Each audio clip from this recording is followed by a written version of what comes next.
eba ejese next say edimu nti free Asantehene aso eba ne secretary pani na ne din hyase ne de oji ho achinyi ba bia na nyeyi na jese eno krese free wampa na adwuma a omde ahye ne nsa no ye nyina enim se waye bipen enso empempi ya na de ebi a wadi kaaye no esono na de ya de ahye ne nsa yi odim se na de mu edene kakra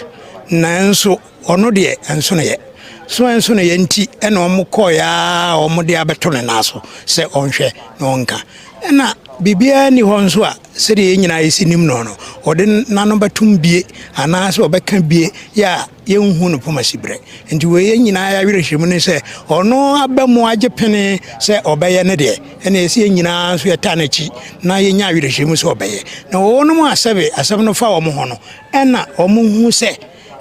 sebe yankun ntokwanya aduane yankun se yempene akosi ewiase seye adurumra sebe sede se omienu nyina omtiase ejemu omoye nuanom nanso Asantehene a oba beka bia no ana obegina ntamo no omo amoa no a ebedin enti esese ansa kura no boka wadi ka aka kirom se obia tuobia nkadem nsana obeka waka migitum se onya fiase se pa ombetie na sopam no mo amatuo bia akadem no mo aka amanasi na obetimi aye Bejedi se ansana krata bi PF menhia hemfie no na modika ne krata na akoma eye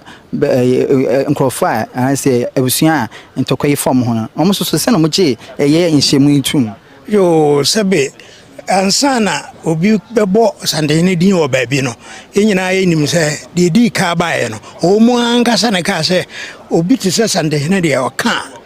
yebo badwiso wenzo saa netie nti saa netie de a ne na enunti ena krata ekomo se o ma hwehwemu anhu se sebe o ma